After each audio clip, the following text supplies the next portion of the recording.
What a fabulous night. Thank you to Corey Dastur and the Houston Grand Opera. How lucky you are in Houston. But no matter where you are from, please support your local opera companies.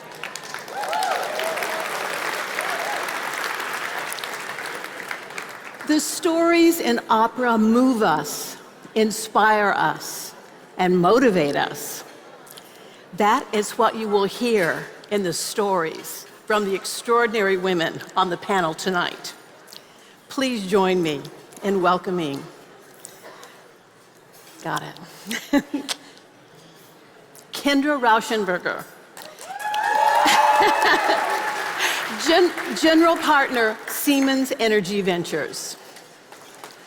Shema Al-Ghunaim, EVP Planning and Finance, Kuwait Petroleum International. Caroline Golan, Global Head of Energy Market Development and Innovation, Google.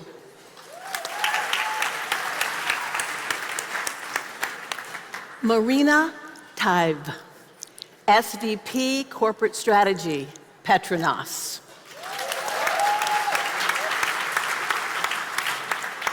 And our moderator, the versatile, resilient, dynamic, and creative Leanne Todd.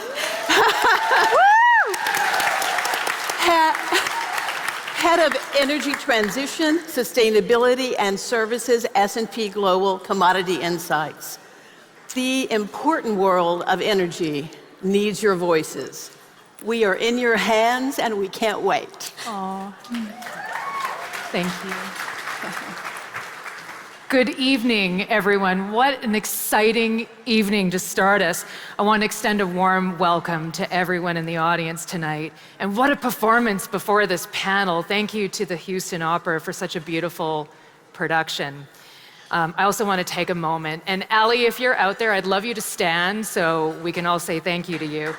Ali Roca has been taking the reins for so many events here at CERAWeek this week, working tirelessly for us, for many, not just this production tonight, but her and the team for many events that I know many of you have actually participated in here at CERAWeek as well.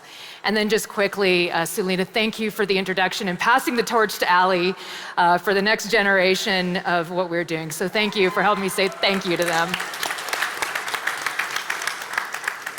Oh, this is such an honor for me to be here, and I want to say this is truly a special evening, and like anything else you're going to see at CERAWeek, tonight you're going to meet 4 amazing women in energy with incredible backgrounds in their respective fields, sharing future views in tech and energy and building our next generation in the future energy story.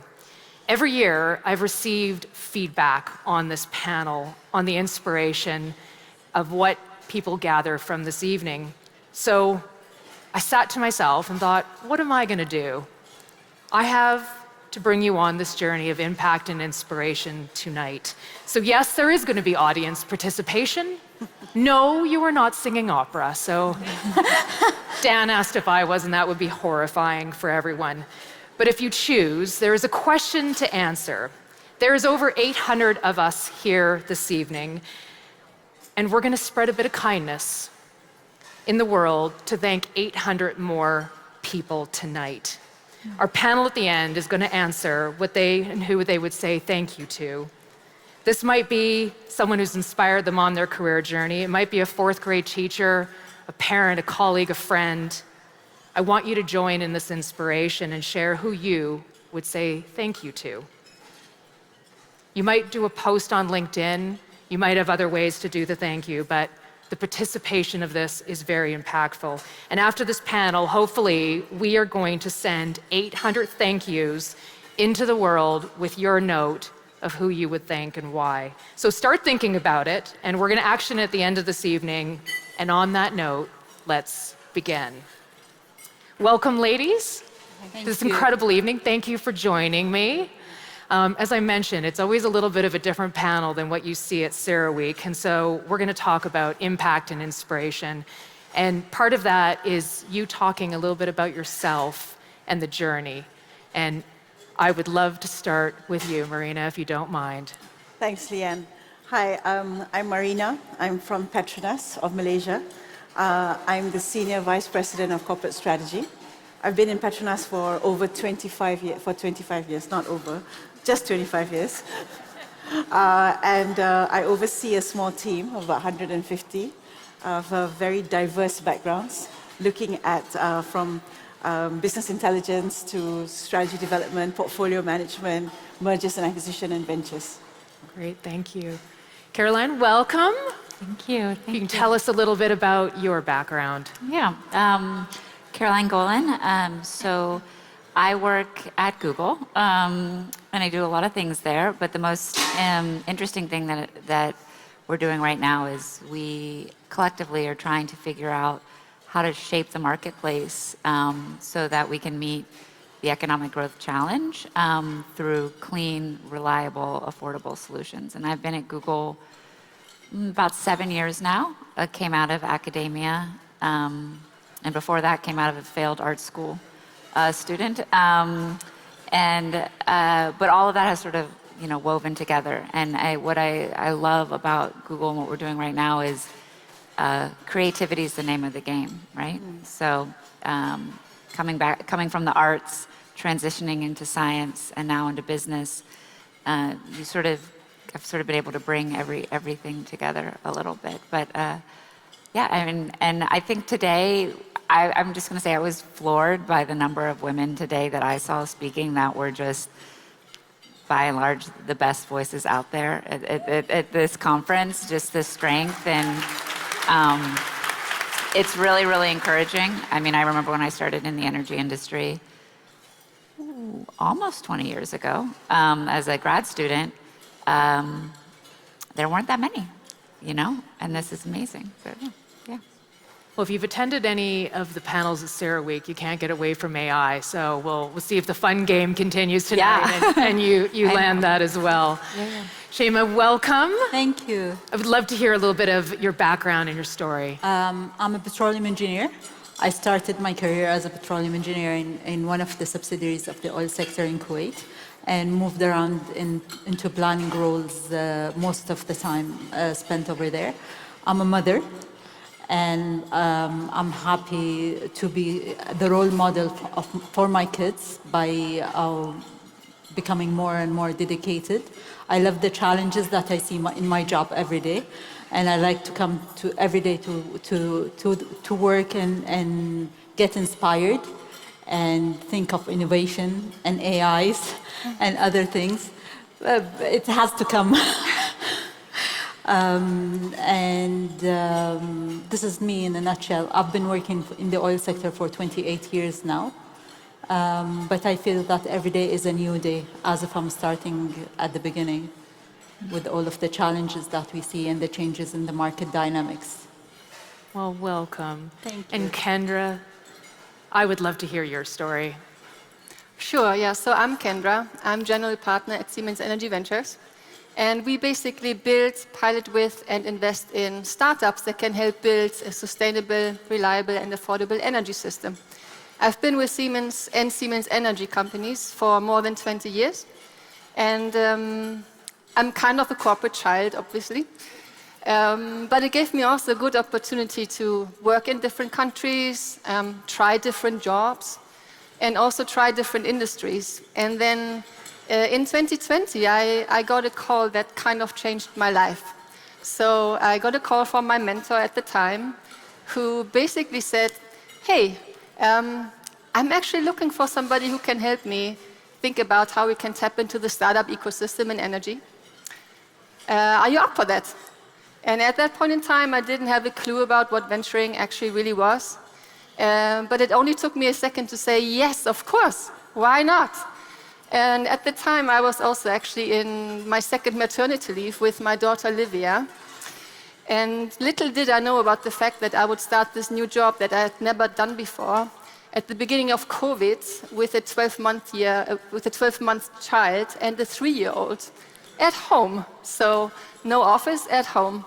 And here we are 5 years later. We are operating our venturing activities at scale. We are delivering impact to the company, to the startups we are working with, and also the ecosystem. And there's 3 things I actually learned in that 20-year journey with Siemens Energy is if you really put your mind on something, you can do it. And what you do is build a muscle that helps you be dealing with uncertainty, learn and unlearn and grow. The second thing I learned is you don't have to move companies to make a change in your career and try different things. Especially when you work in a large company, there are oceans of opportunities that you can tap into and just give it a shot.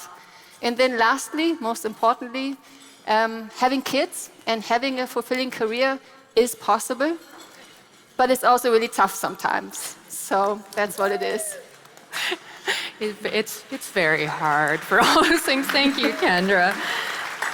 Marina, I'm going to come back to you, and you're not going to get away from this one, because I know a little bit of information about your background. So I would love you to talk about how the background did shape your current role, and you think about that strategic vision in the company. But you told me something that you started being tied in with Petronas at 18. So let's think about when we were all 18. Were we signing up for our future career or not? So tell me a little bit about that, and then how it shaped as you think about strategy now in the company.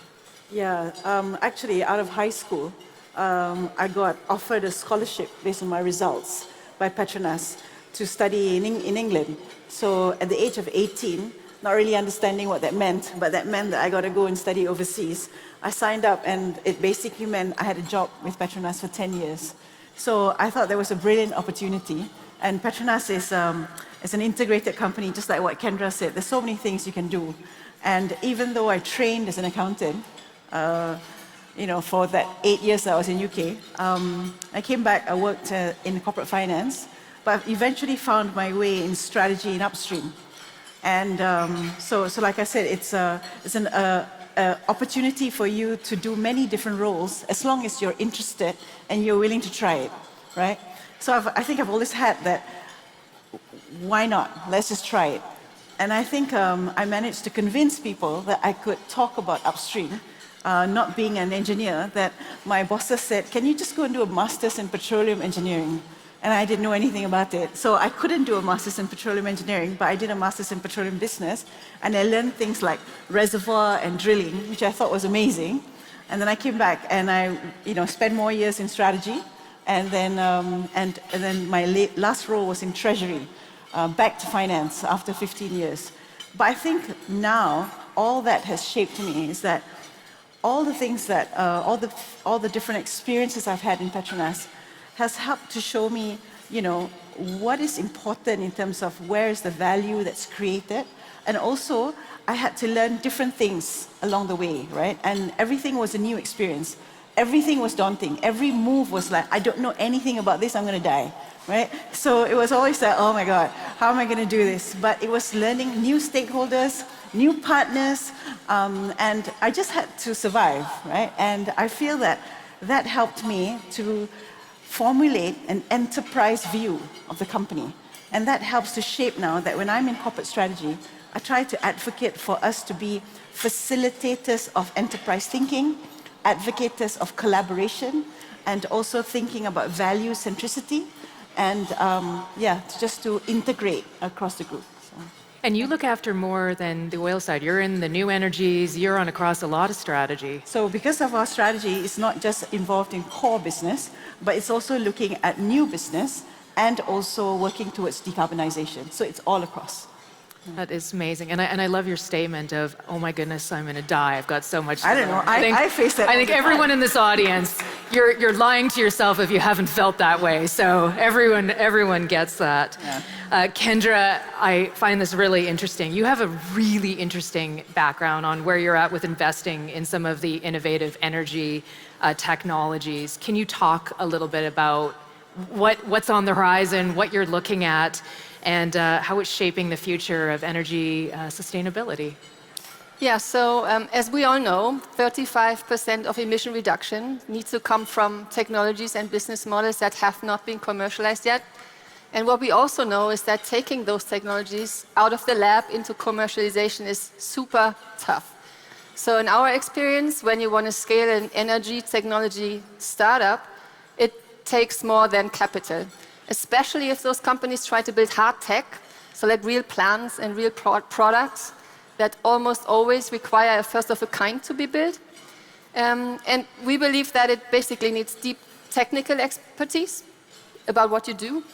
But then also what we see is that you need to have experience in designing, developing, financing, building and operating large-scale projects. So as a company, we've done this for decades. So in my role as a venturing unit, what we try to do is to bring the Siemens Energy capabilities together with the capital that's deployed into those startups to really help them implement or even better accelerate their business plan. And the way we do this is that we invest cash, but we also invest in kind. And that basically means we sit together with the startups that we want to invest in, think about what capabilities can we provide as a corporate to you to help implement your business plan, and then we basically exchange that for equity in the company, so we become an investor. And we basically look at 3 main areas for investment, which we believe are the areas that we need to solve to really get to a sustainable, reliable, and affordable energy system. So we look at storage systems, basically to really help the grid become more resilient and to take all the intermittency that comes from more renewables. We look at the carbon capture and storage, which obviously is needed to decarbonize energy, but also many other industries that are out there that we need to decarbonize. And then we also do look at clean power generation that's a little bit further out, and that can be a little bit of a game changer, hopefully, for the energy system. So something like fusion is exciting us a lot. And just if you think about an example, right? We've invested in a company in the hydrogen space. That company basically has the mission, we want to replace diesel generators all over the world. And they want to do that with a hydrogen power unit that provides green electricity as a service. And we've basically done 4 things with them. So we basically helped them pilot and demonstrate their solution. We brought them to a big automotive event where they could demonstrate that their hydrogen power unit can actually charge an electric vehicle. So what it brought to the company was they got visibility, they got kind of our halo effect from working with a big energy corporate, but they also got leads. So people actually were interested in, hey, can I buy this?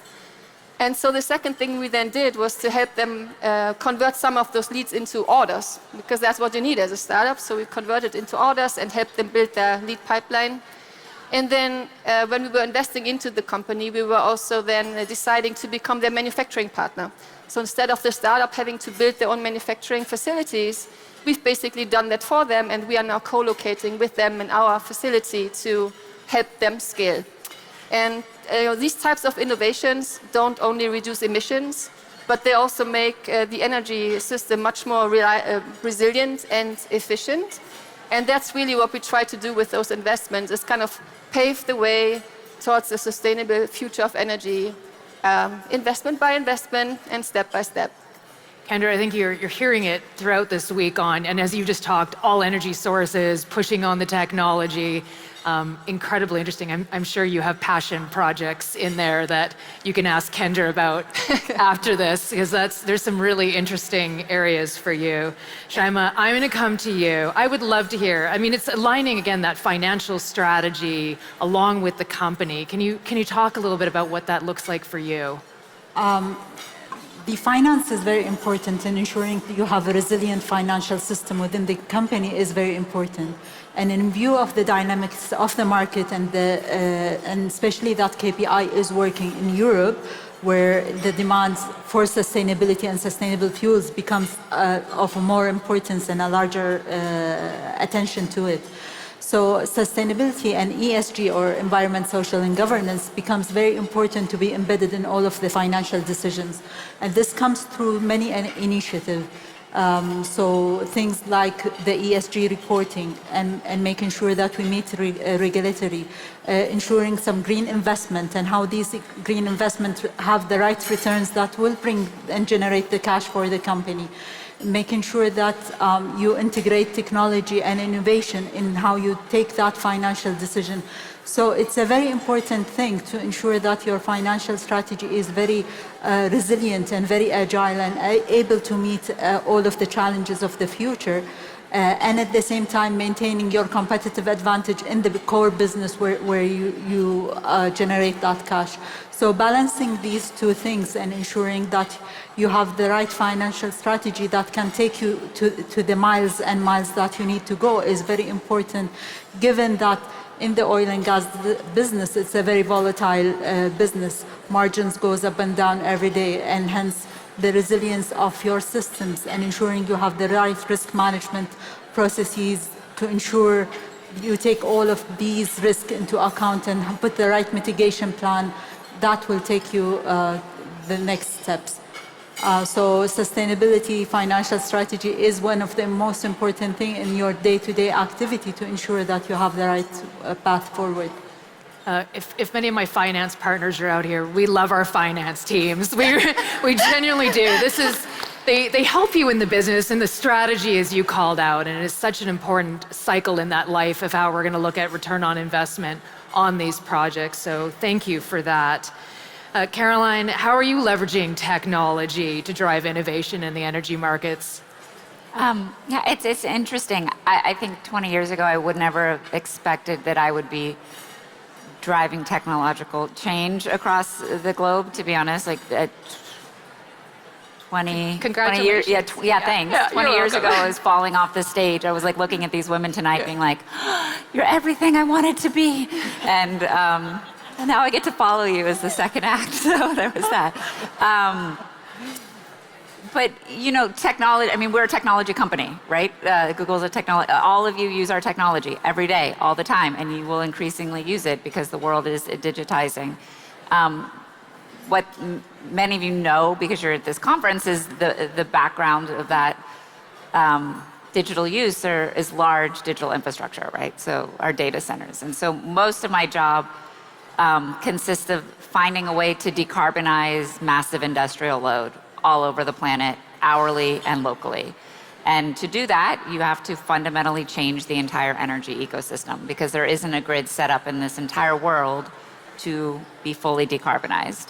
And do it in a way that doesn't leave Google on an island, that allows other industrial customers to follow suit. You know, so technology is at the heart of that, right? So we need to improve our existing grid. We need to deploy grid-enhancing technologies. We need to create opportunities for battery storage to play both on the grid and then standalone and partner. One of the most important things that I think that we're looking at from technology is to say, where do we want the system to be in 40 years? How do we create the business models today that are going to get us there? Because to be honest, the business models we've used for the past 40 years haven't gotten us here, you know, at this place we are now. So I think that I think the most interesting thing that I've learned in the past couple of years around the technology revolution is that everything I expected I would do at Google has dramatically shifted. When I was brought to Google, I was brought to sort of figure out a way for us to create clean energy programs for accessing solar. And that looked like getting RECs and getting credit back on our existing tariffs. And that was really the be-all, end-all of like commercial engagement in this country and sort of globally. Could we create a solar program? That was just 6 years ago, right? And here we are today, and we're signing pledges to triple the nuclear fleet in this globe, on this globe. In this globe? On this globe? In this world, for the globe? I think that's... Is that it? I don't know. So, you know, we are investing in advanced geothermal. We are piloting long-duration energy storage. We are looking at fusion and fission. We are looking at the negative electron. How do you spur demand response, energy efficiency, commoditize it, and then purchase it? And the other flip side of the technology coin is the partnerships, the business models, the policymakers, the regulators, right? Technology lives and dies whether or not you have a market signal. And market signals are created by multiple stakeholders, right? So we are a tech company.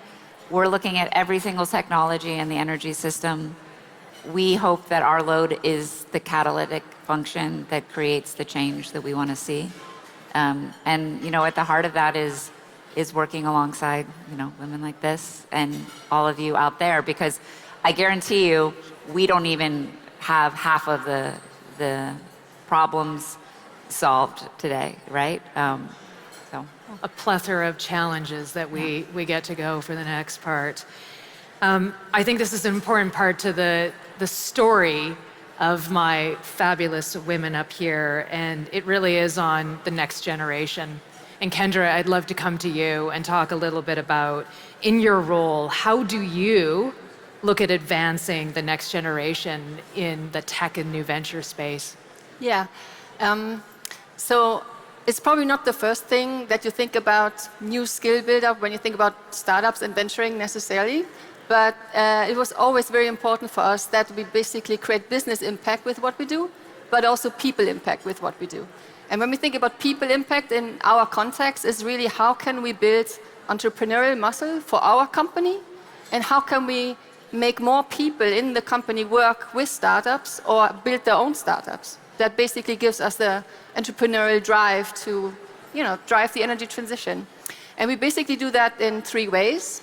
So number 1 is really teaching our people about what venturing is all about and enabling them to work effectively with startups. Because some of you will know, corporates and startups don't always gel well. So you need to think about how do we make this work? So we basically have a web-based training for everybody in the company that can just learn more about startups and venturing. And then we have a program that's called Venture Associates, and I think there's a few here as well, that basically are people in the business that we train up to work effectively with startups, and then how to work with my team to really then find the right startups and pilot them and bring them to adoption and business impact. The second thing we do is we run innovation sprints. And the idea here is that we get our talents from across the company together in smaller teams. We run them through a 10-week sprint where they basically get a problem statement to solve, which is a customer problem or a strategic problem. And they basically have 10 weeks to validate the market, to develop a solution portfolio, and then to bring their top 2 investments to the committee for 10 weeks, decision. okay. 10 weeks. But the beautiful thing of this program is the people that go in are very different than the people that go out. Yeah. There's really something happening to the entrepreneurialism of the people. So they're not broken, they're growing. They are growing, okay. yes. But what we find is that all of a sudden people actually fall in love with the problem and not with the idea they had. They are much bolder on decision making, and they are also just much bolder in the way they think and they act and they kind of move stuff in the company, which is just beautiful to see. And the last thing we do, because now I've been entering the venture space 5 years ago, and it was very obvious that there is a lack of women also there. And knowing that only 2% of venture capital goes to women-led startups, we thought, hey, what can we do about this? So we basically put a program together with one of our external partners that really tries to encourage women to explore entrepreneurship for them, so that we also help to build the bench of women that can build businesses in the energy sector and really make a difference.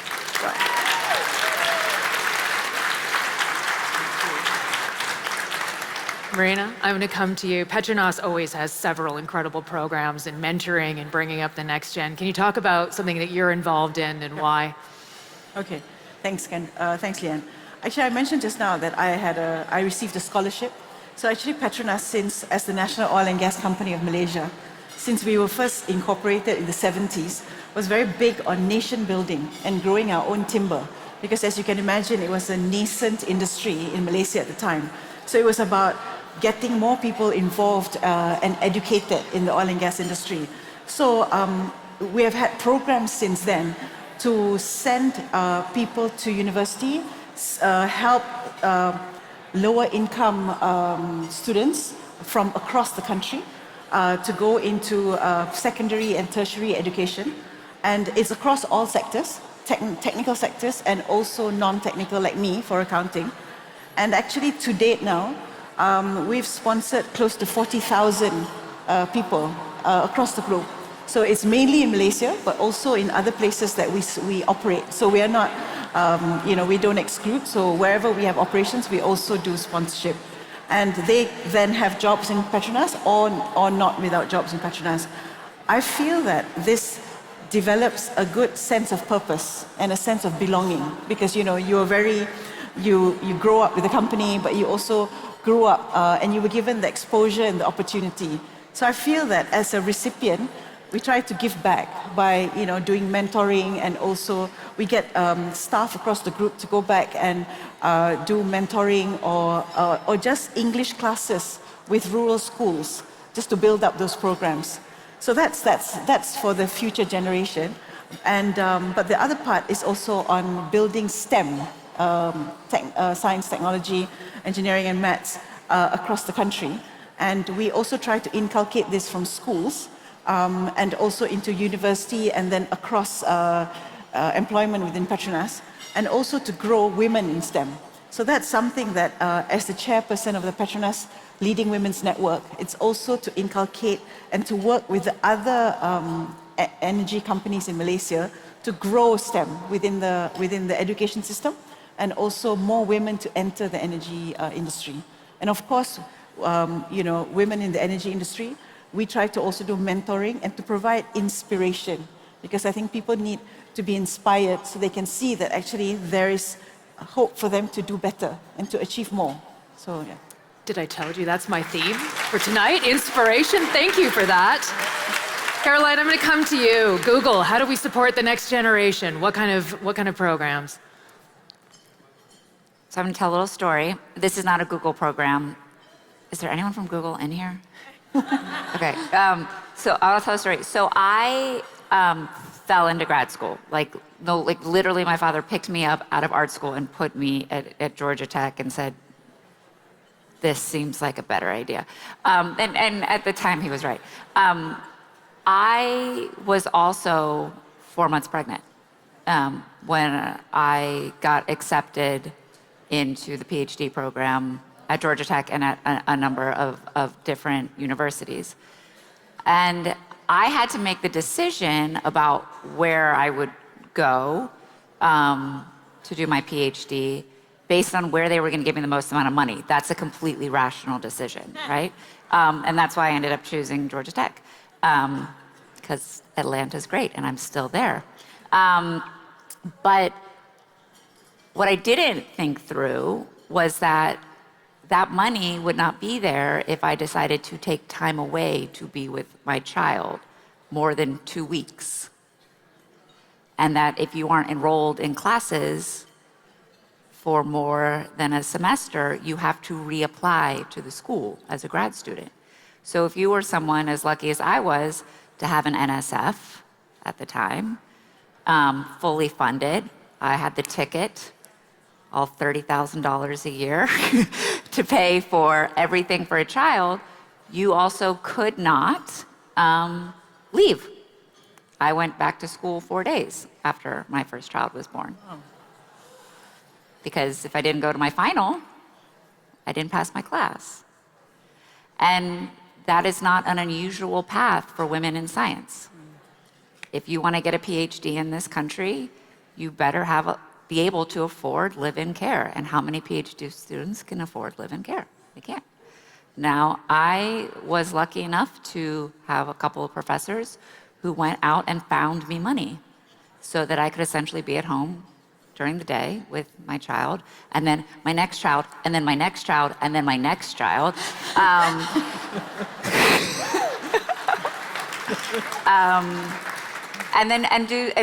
And do my schoolwork at night. And it changed the field I had to be in. I couldn't do site work, I couldn't do field work anymore. But at the end of the day, if like those two professors hadn't gone out there and said, we're going to find you something that we know will fit so that you won't become a statistic, I would have become a statistic. And so one of the things that anytime I get to talk in these sort of situations is like, if you went to a university, which most of you do, look into the fact of whether or not they give maternity leave for their PhD students and grad students, and they most likely do not. The top STEM schools in this country do not. They also don't give free daycare. And it's something you could get engaged in today. So that's not a Google program. That's just a me, I want you to do it program. I mean, I really appreciate you sharing, and you get a little bit of the education of what you went through, so. Shema, we're talking about next generation. What does it look like at your company? What are you part of? I'm very passionate about being a mentor for the next generation. I try as much as possible to give them the time and spend some time with them, focusing on making sure that they have their continuous learning programs, giving them and equipping them with the soft skills, which usually not taught. And it's very important, and being adaptable and being able to accept change around you, and the different day-to-day communication, teamwork are very important, and these are never taught in classes. Even when you go to a training course or a class, you'll never learn how to get these soft skills. I try as much as possible to give them opportunities for improvement, and I give them a direct feedback as soon as possible so that I make sure that they're able to change the course of how they're doing their work. I like spending time with the next generation and being close to them. I feel I wouldn't be where I am today if I did not have during my career, some of the people that I worked with that spent that time with me to make sure that I progress on that career path. I try as much as possible to work with them to identify roadmaps and always give them the feedback that they need to correct where they're heading, and encourage them to do their masters, to do their PhD. I did my master when I was pregnant with my first daughter, and I finished it when I was pregnant with my second. So It's like a competition. I know how it feels. Stage. Great, good job. And I was working at the same time, so it is a challenge. But one of the most important thing, and this is I always use it as an analog with with the next generation, is that you have two options. A challenge, you can consider it as an obstacle or a way to move forward. And it is up to you to choose either path. So I always, when I am faced with a challenge, I try to think of how it is a way for me to improve and move forward rather than an obstacle that sets me back. So I try as much as possible to give them some of the thoughts that I've learned during my journey, and having my door open for them to come and ask questions whenever they need. You know, it's amazing. You just heard all of these women talk about from their careers, the upbringing, and how they've woven this into the next generation. We're going to lightning round this one. It's an important one still, but we'll try in the essence of time to make sure that we move quickly. But that final question that I posed to each of you, and we started off, so get thinking about it, everyone, but who inspired you in your career and why? Kendra, really quick. Yeah. So that's my two kids, Livia and Jacob. They inspired me to think very differently about my career. And they basically made me think about, why am I here and what do I want to leave when I leave this planet Earth? And there's two things that they inspired me to think of, which is I want to be here to help maintain a healthy planet, which is in my job fantastic. And the second piece is I really want them to live in a world where they can have equal opportunities to be themselves. So that's been my kids inspiring me. Shema? I would be thankful for my parents. They instilled all of the ethics in work, the commitment, the dedication, the willpower to change the world. And they never told me that it is, as a female, that this is something that you cannot do. They always pushed me, and until today, they're pushing me, and they're taking care of my kids with my husband back at home while I'm here in CERAWeek. Thanks, Mom and Dad. So it is very important to have the support My husband is somebody else that I would be thankful because he gave me all of the support to move my career forward and never hindered me from achieving my goals. Very powerful. Thank you. Thank you. Caroline? I mean, very similar. My children inspire me every day and tire me every day, and it's great. My husband quit his job and stayed home and homeschooled our kids during COVID. So he's been an amazing support. I would go back and say I'd really love to thank, Dr. Thomas and Dr. Bresnitz, who were like, we'll find you money. Don't leave. We'll figure it out. And if you don't have people like that in your life, it doesn't happen sometimes, or it makes it a lot harder. And then this sounds strange, but I would like to, she's not on this earth anymore, but my next door neighbor, when I was growing up, she was a very herbaceous, loud, elderly woman who told me every single day to fight back with the boys. Every single day. I didn't get that from my parents, I didn't get that from my grandparents. I got it from Miss Ann next door, and when she saw them being rude or mean, or even the other girls, she said, you stand up for yourself, you do it. And I think that just stayed in my head for a long time. So, for Ann. Yeah. That's fantastic. Thank you. And you're going to bring us home, Marina. I think, like Shaima, my inspiration are my parents. Being the youngest, I'm like the chief entertainment officer for them. And they are my biggest supporter. Like you, Shaima, they instilled this very big work ethics in me. And they support me through everything that I've done. And even now, if I'm coming here for a presentation, I'm like, Papa, can you say prayers for me? Can you say best wishes for me? But he'll tell me, work hard, work well, but he don't tell me work smart. He just said, don't be stupid.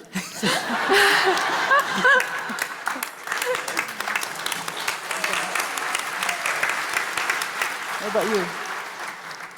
How about me? Yeah. Okay. All right.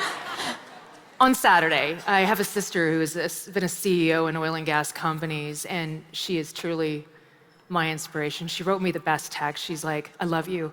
You're a trailblazer. Go get him this week. And you've got so many people you can thank, and, it leads to where I come to all of you as we close out this wonderful dinner tonight. I'm going to circle back.